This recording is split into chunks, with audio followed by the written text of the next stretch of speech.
I think feeling like we're not being heard is a main cause of depression and loneliness and isolation and hopelessness. When people speak and feel their words are lost in the world without falling on solid ground, there can be a sense of being misunderstood, of being thought of as unworthy or unimportant or insignificant. I mean, if you were really worthy, important, and significant, wouldn't your words land on fertile ground? The fact is, you are worthy, you are important, you are significant, and there may be a reason you're not understood. It could be that the person you're speaking to is not listening. Most all of us have ears and the ability to hear sounds, but true listening, as defined in the dictionary, means the act of hearing attentively. Listening is a verb, meaning it takes action to complete. But listening attentively takes even more action. It takes will and focus. It takes practice.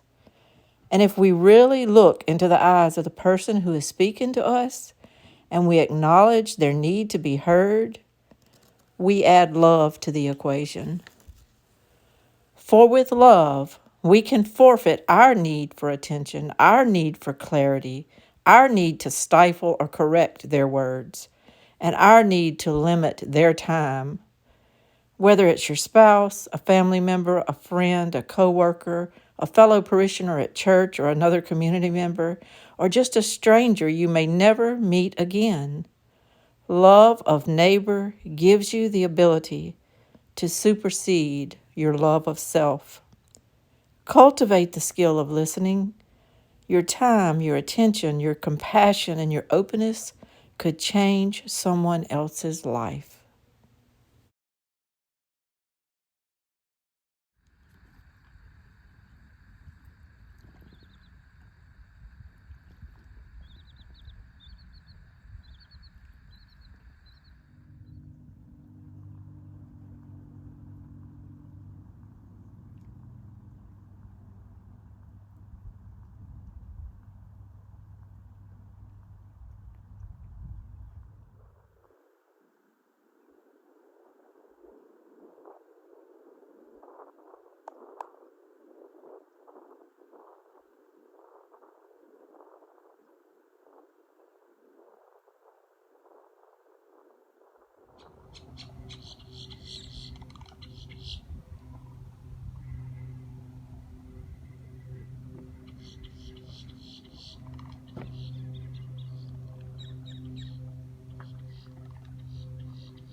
Do you feel sometimes anxiety that like you need to speak but you're not listened to? Oh yes, and sometimes in my life I've joked I wonder if I have a language disorder because my mind is turning 90 to nothing, but I have trouble getting my thoughts out, in spoken word. And I I do feel like sometimes I have a problem being listened to. If I have an idea or something, I don't want to be shut down or told immediately that, oh, that's not going to work, and just matter of factly, or don't worry about that, it'll be all right or whatever. I like conversation, and I like talking about the pros and cons of different issues, and then coming to a solution or a conclusion. I've realized at this age, it took me a while of feeling not listened to realize that I do take a while sometimes to get to my point. And Yeah, that's just the way I my do brain, too. that's I just do the way my too. brain works. And I can't help it. And it's a gift when you find somebody that will let you get to your point without interrupting you. I don't have that many people in my life that'll do that. I'm sorry to everybody that gets impatient, but it just takes me a while sometimes to kind of set the context and put myself in the place of what I'm speaking about so that I can give you the feeling of what was going on with me or whatever, and then I'll get to my point. And there's very few people that'll give you that space to get to your point. I realize if I did that every situation, even they might get worn out. I don't, but I'm talking about if you're talking about something that's really important to you, or it's only going to make sense if they understand the context of where you were at and what you were doing, then you need to have the space to do that. And I appreciate that. And I have tried to just really start telling people, thank you for letting me speak. Thank you for letting me get that out. I went and ate with a friend the other day after not having gone out with a friend in a year. You know, she and I went out in December and got us a bite to eat, and I just couldn't hardly shut up. And I was so excited to be able to talk to somebody, and she's such a good listener. And at the end, I just told her, I said, you know, I called you to go with me because I knew you would listen to me, you know. And you listen to me too. I'm not excluding you, but you and I do things more around our house because y'all are comfortable around Richard. But I called her to see if she wanted to go eat with me because I haven't gotten to go anywhere with friends in a while. And we did. And I tell you, it's like a purge when you can actually speak and feel heard. and then you feel like you got your soul out, you know, and that you said what you wanted to say, and then you can move on from it. You can kind of leave baggage behind and move on.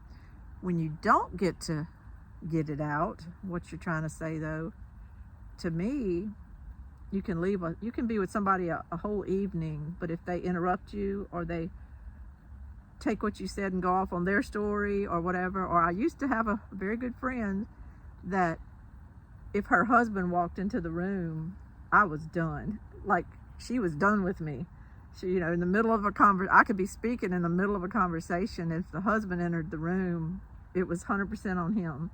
Mm-hmm. And that used to just leave me feeling completely stupid that I was in the middle of saying something and got walked away from. I mean, she would walk away from. I loved her, but she didn't realize she was doing that, I don't think. And I didn't express to her that it hurt me when she did that. But she literally only would focus on that husband when he walked in the room. And it always left me feeling like I wasn't heard. And I think not being heard is kind of systemic to a lot going on in our world right now. Yeah. Maybe talk about that a little bit. Just the fact that we don't feel like we're being heard by the people that are supposed to represent us. Well, it's on all levels. It's federal, state, local, within the home, etc. You know, it's like they're just la la la la la. They're not hearing us anymore. And, many of them. You know, in terms of communicating on a personal level, I've shared. My philosophy is I'm going to bring up issues, hoping that we can reach solutions. You know, with different people, etc. And the day that I stop wanting to talk about issues or wanting to find a solution with particular people is the day that I've given up. And it's not worth it, you know. So haven't gotten to that point yet with anyone. But you do kind of feel like, though, when you're not heard, eventually you check out. Yeah. And I think we do that. And I mean, I'm not really wanting to brag or pat myself on the back, but sometimes I've been in meetings throughout my life and in work situations, and I've been complimented because I typically will sit there and I will just absorb everything that's being said by everyone around the table or coworkers, etc. And then at the end I might come out with my take on it. Yeah. And people say they appreciate that, you know, because they got to speak. And I thought, well, God, little old me, I'm getting a compliment, but it's because I've let others say what they wanted to say, and everybody felt like they had the floor. You know, in work related. Yeah, and I'm talking mainly about just in the office situations, you know, where you have a planning meeting or a strategy meeting or what have you. You know, I've always felt like it served me best to just sit and listen, and then when it's time for me to speak, I will. I've tried to practice that with family members because I've always been a fixer, or and I tend to want to tell someone a solution before they've actually finished me telling me about their issue. Fix it and and go. When I'm really practicing these days to stop and say, I feel so bad for you, or in Southern words, bless your heart. What do you think you need to do to I think some change people this just need to hear you situation? say, I'm sorry. Yeah, I'm sorry this happened I'm to going to you. pray for you, and then let the person come up with the solution that is workable for them. I don't need to tell somebody you need to do this, that, or the other. And I've really tried to work on that lately. You're talking about not necessarily offering a solution and letting them kind of come up with their solution. What I was thinking of was the flip side of that is sometimes, like, say you go to somebody with a problem or a concern or just an aggravation, you just want to talk. And they say 3 or 4 things you ought to do. You ought to do this, and you ought to call this person, and you just need to go confront this person, and they give you these expectations. Yes. And you just wanted to get it off your chest, but now Right. they've given you these expectations, and then they'll follow up with you sometimes to find out if you carried through with their recommendations. And then if you didn't, you feel like, well, I'm just not trying to do enough to solve my own problems, but really it was their solution that may or may not have worked for you, and you may or may not just could have took it or left it, but they tend to follow back up. Yeah. And then if you didn't follow back up on their suggestions, their expectations for how you could solve your problem, then sometimes they're kind of done with you, Right. and they don't want to talk about it with you anymore because you didn't do what I told you to do. And I think maybe people need to do more like what you're talking about and not try to solve other people's problems, to the extent sometimes you have to Right. step in, but to the extent that it's just you're giving someone the time to unload their thoughts. Let them just unload their thoughts. Right. It might all be worked out the next time you talk to that person. Right. Just let them unload their thoughts. But when you tell them, well, here's what you need to do, or here's what I did when this happened And to me. I've been guilty you know, of that. oh, me Yeah. too. I'd be a hypocrite to say I wasn't.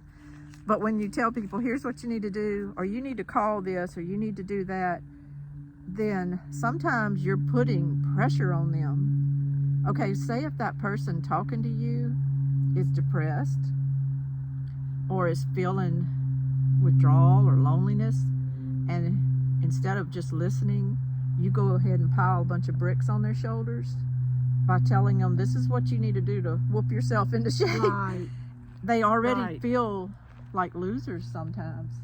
They already Right. feel tired and worn down, and you've just set bricks on their shoulders to where, oh no, now I have to meet Aunt Lainey's expectation, or my mom's expectation, or I'm even more of a failure.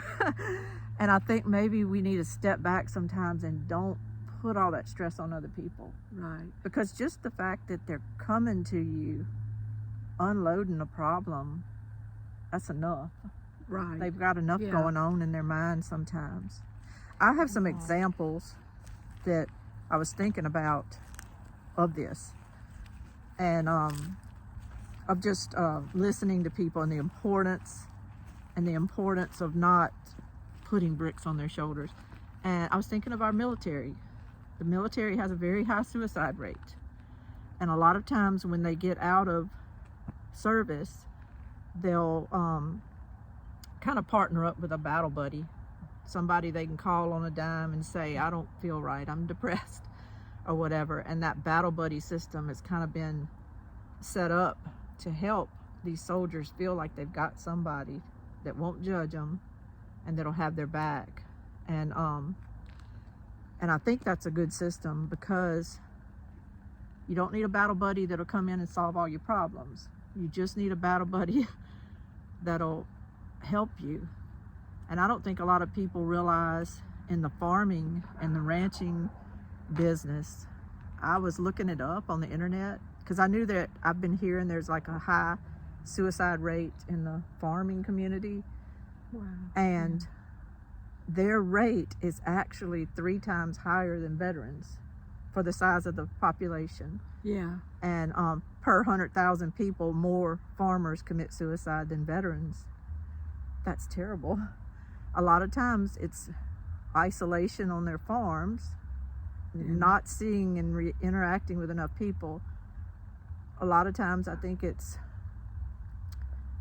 feeling like you're a failure if you admit your farm's not doing good. Or one And, bad season. so to And speak. usually it's not one bad season. People will have 3 or 4 years that aren't Yeah. doing good, and then they'll feel like, I'm fixing to lose my family farm, my identity, my legacy to my children, and they get very down. And it might be a situation where you might be, but you know, losing it all is what I'm saying. But still, if people would just be able to talk and then have someone hear them, Mhm. I think so many of these situations could be diffused. They could be diffused. And I'm not going to go the direction, but I mean, I've dealt with suicide in my life with my child, and I've always wished that he and I had a great relationship, but I've always wished that maybe there was someone else that really could have got him, and you know what I mean, and maybe everybody, whether you're a farmer, because I think they have kind of initiated a lot of the battle buddy type situation. They're trying to get farmers to talk to people. Yeah. They've initiated that. But maybe just in life, you know, I guess we just call them our best friends and stuff. But even if someone is your best friend to maybe go out and eat with, or go party with, or go do things with, or shop, are they necessarily the person that really listens to you the best? And people need to maybe evaluate that, you know. Make sure you have a friend in your life that you can talk to, and that listens. Yeah. Because your best girlfriend that might shop good with you Right. might not be the one you would really want to bare your soul to. I And have that doesn't mean she's Yeah. bad. She just might not be able to listen really well.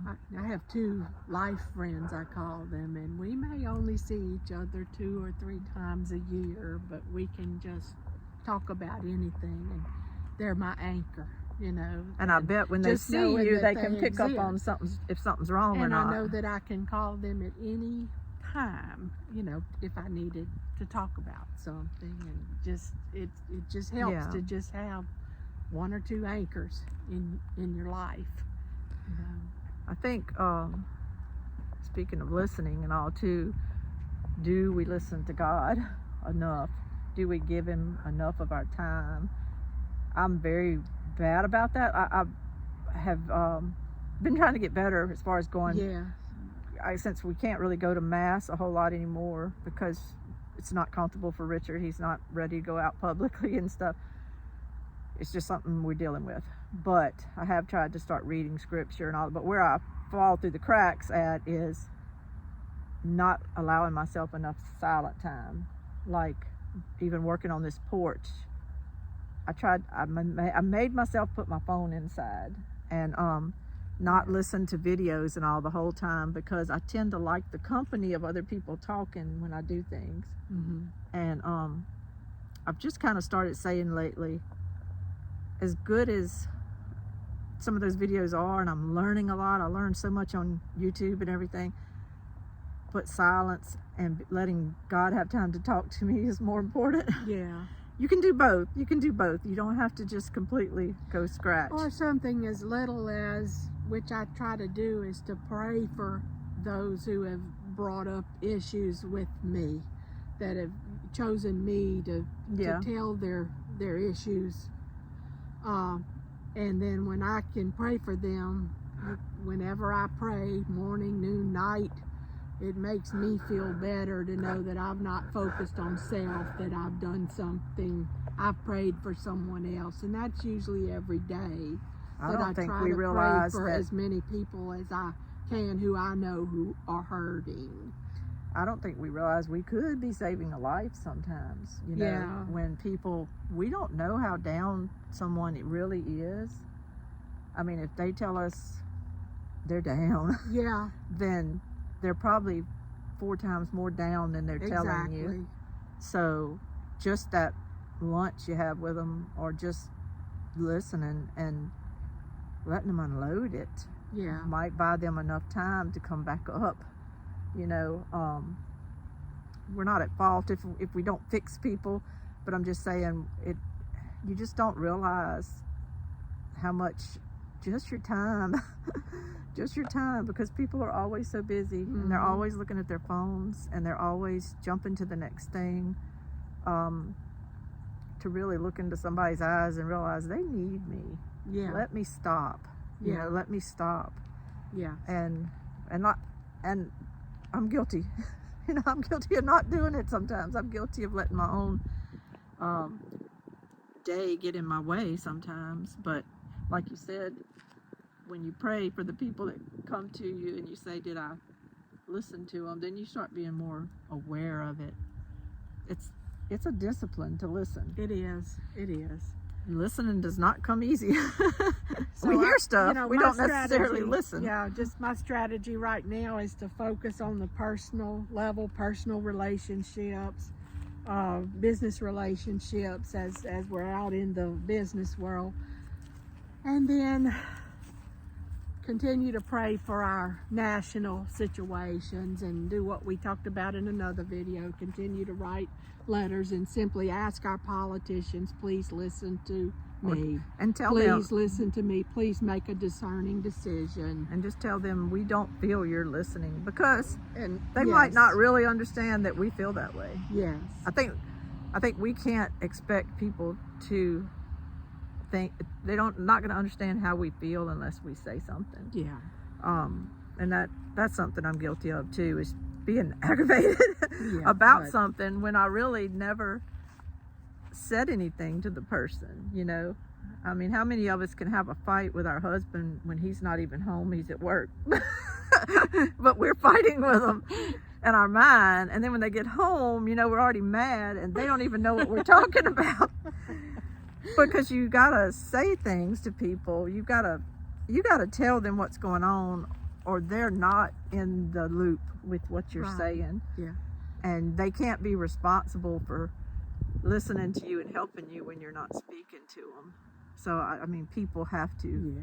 It can't all be up here. You have to get the words out. You have to get the words out. I think, and we're dealing with, you know, our mom getting older, and needing to listen to her, to hear what we need to hear, to know what we need to do. Yeah. And that's kind of that's hard, because it's like a transition going on, and people paved the way many years before us doing all these kind of things with their parents, but we're getting there now. Yeah.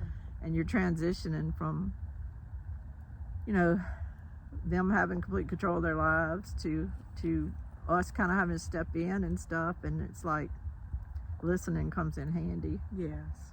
And to all older people, you know, are we giving them enough time to really tell stories and to revisit their childhoods and to talk to us about things? Are we giving them, And they were Time. our greatest generation, Yeah. I feel like. and are we listening to them, and not just our parents? I'm talking about everybody. Yeah. I was sitting here thinking, do you ever go to a store and you're just checking out or whatever, and do you ever feel like that person in front of you might want to talk to you? Does that ever happen to you? I have that happen to me a lot. Yes, sometimes my kids get tickled at me though, because I'll strike up a conversation with people I don't know, and before we know it, we know someone mutually, and but I like relationships. I like finding connections among people, and that's again a form of communicating and listening. And maybe in the future I might realize, hey, I met this person at the grocery store and they told me they did this. Maybe I need to call them for that service, you know. Yeah. And it's all intertwined. I met this sweet lady at the Winn-Dixie the other night, and I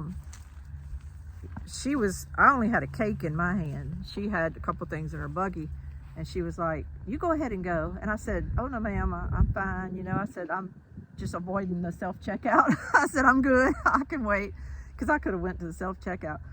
And she said something to me about the self-checkouts, and she didn't like them either, and this, that, and the other. And we just giggled a little bit and stuff, and then she started checking her stuff out.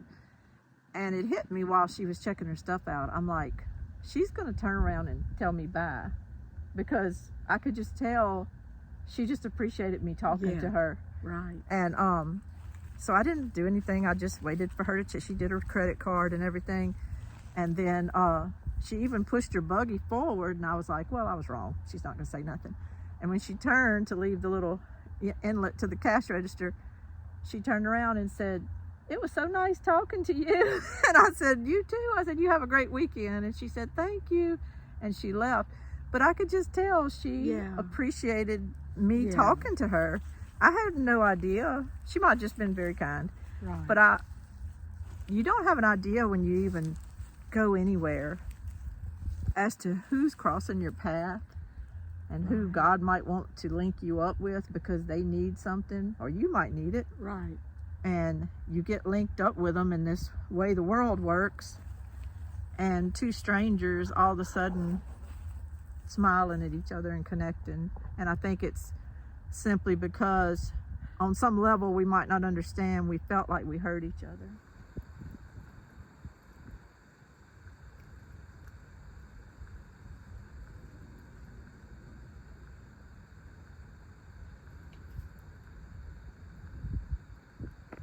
We just saw an alligator. We just saw an alligator, and he was listening to us. He was listening to us. He heard us and he went underwater. We hope he doesn't show up right behind us. We've enjoyed our day and enjoyed our talk. We just kind of wanted to get out in the quiet today to do this little video and just express the importance of listening, to cultivate that trait in you somehow, if you can, to be a good listener. Because I think right now we could cure a whole lot of things going on in this world if we simply stopped, and instead of just the first thing that comes in our mind, typing it on Twitter or typing it on YouTube and commenting things, if we really stopped and listened to what the person is saying, thought about how our words were going to land on that person and how they might affect their day or their life, we might be a lot more kind. And just listening to people and not necessarily putting ourselves ahead of their needs. Just put yourself last for once. Let's just put ourselves last sometimes Yeah. and listen to people. Sometimes just your presence is all someone needs. Yeah. Your time is a Your gift. time. We always say we have only so much time in this world, so let's do things. Let's do. Sometimes we have all the time in the world. And it doesn't cost you a And dime. it doesn't cost you a dime. You have all the time in the world. Just give that gift to somebody. This is Lainey and Dara with Momo and Popo's house. Thank y'all so much. Bye-bye.